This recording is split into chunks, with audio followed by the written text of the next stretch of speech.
Have you ever noticed that our modern world is obsessed with hacks?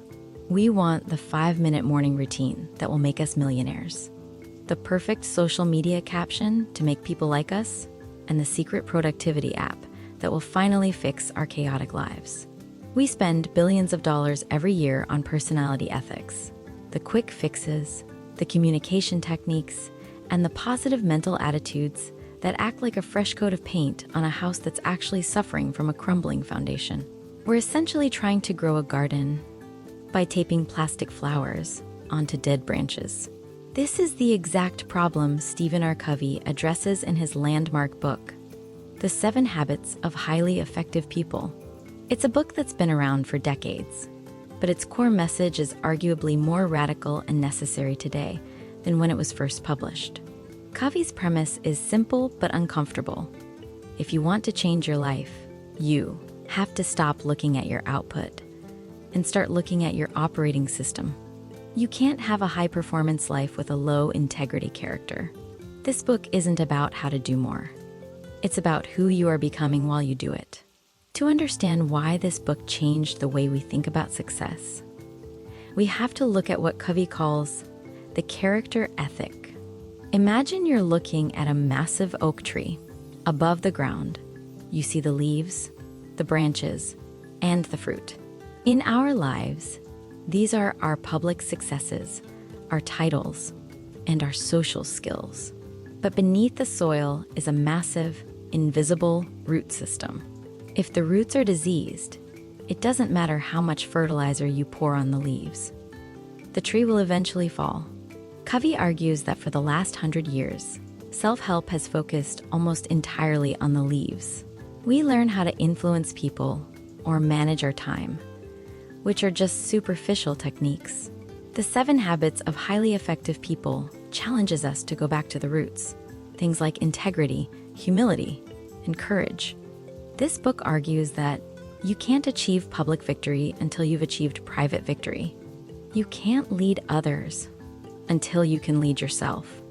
It's a complete paradigm shift that moves us away from trying to appear successful and toward actually being effective from the inside out.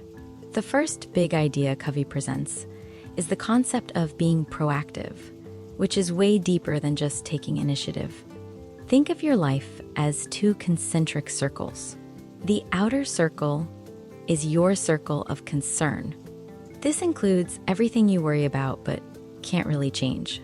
The weather, the national debt, your boss's bad mood, or what people are saying about you on the internet. The inner circle is your circle of influence.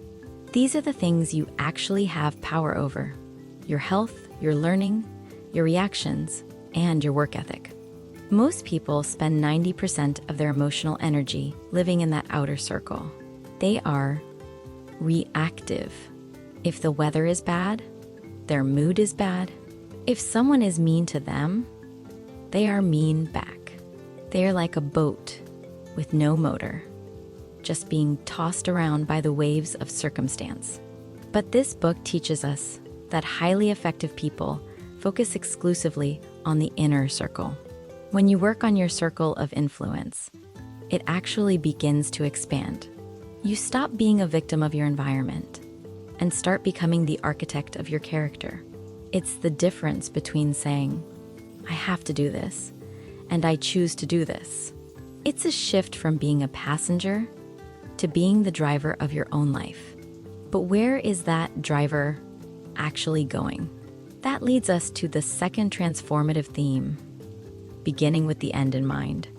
Covey asks us to do a thought experiment that is as famous as it is haunting. Imagine you are attending a funeral, but as you walk up to the casket, you realize it's your own funeral. Now, imagine 4 people standing up to give a eulogy: a family member, a friend, a coworker, and someone from your community. What do you want them to say about you? Do you want them to talk about your promotion or your high-end car? Or do you want them to talk about your kindness, your loyalty, and the way you made them feel? This book argues that if you don't have a clear picture of your ultimate destination, you're just busy for the sake of being busy. You might be climbing the ladder of success as fast as possible, only to realize when you get to the top that the ladder was leaning against the wrong wall. Stephen R. Covey pushes us to write a personal mission statement. It's about defining your values before the world defines them for you. It's about making sure that every single day contributes in some small way to the person you want to be remembered as. Once you know where you're going, you have to figure out how to get there without burning out. This is where Covey introduces his famous time management matrix. He suggests that every task we face falls into one of 4 quadrants based on its urgency and its importance. Most of us spend our entire lives in quadrant 1, putting out fires and dealing with urgent crises, or in quadrant 4, mindless scrolling and busy work that doesn't actually matter. But the highly effective people this book describes live in quadrant 2. This is the quadrant of things that are important but not urgent. It's exercise, it's building relationships, it's long-term planning, and it's preventive maintenance. These are the things we always say we'll get to someday, but we never do because they aren't screaming for our attention. Covey argues that by spending more time in quadrant 2, you actually shrink the number of crises you have to deal with later. You're not just managing time, you're managing your life. It's about learning to say no to the good so you can say yes to the best. Now, as much as this book is a masterpiece of personal development, it isn't without its flaws, and it's important to critique where it stands today. First, there's no denying that the tone of the book is very much a product of its time. It's written with a certain corporate 1980s vibe that can feel a bit stiff or overly structured for a modern audience used to more casual, fast-paced advice. Secondly, some critics argue that Covey's focus on the circle of influence can sometimes verge on toxic positivity. While it's empowering to focus on what you can change, it can also overlook the very real systemic barriers that some people face. Telling someone in an oppressive system to just focus on their circle of influence can feel a bit dismissive of the fact that some people's circles are unfairly restricted by external forces. However, the transformative core of the book still holds up because it doesn't promise that life will be easy if you follow these habits. It just promises that you will be better equipped to handle the hardship. There's also the critique that the book is incredibly dense. It's not a light read. It requires you to stop, reflect, and do actual work. In an age of TikTok summaries and 10-second tips, some might find Covey's depth frustrating, but that's exactly why it's still relevant.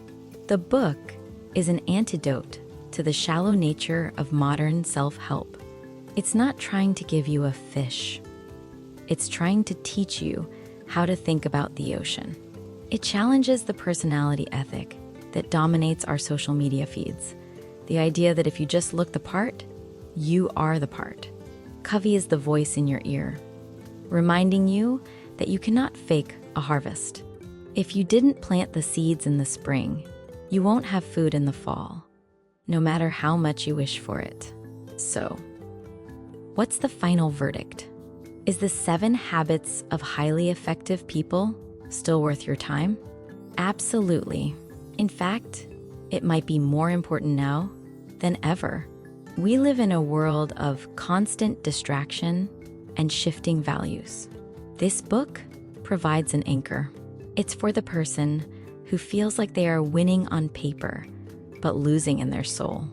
It's for the leader who wants to build a team based on trust rather than fear. It's for anyone who is tired of the hacks and wants to build a life that actually means something. Stephen R. Covey didn't just write a book. He wrote a manual for human decency and effectiveness. If you want to take an actionable step today, don't try to overhaul all 7 habits at once. Instead, do this. Tomorrow morning, identify one thing in your quadrant 2, one thing that is important for your long-term happiness but isn't urgent, and schedule just 30 minutes for it. Whether it's calling a mentor, going for a walk, or journaling about your values, do it before the crises of the day start screaming for your attention. Move the needle on your character, not just your to-do list. This book reminds us that greatness isn't a destination, it's a set of habits. It's the small, quiet choices we make when no one is watching that eventually determine the life everyone sees. If you found this interesting, make sure to subscribe to the channel. We've got a lot of books coming on this channel, and we don't want you to miss. Thanks for watching. I'll see you in the next episode.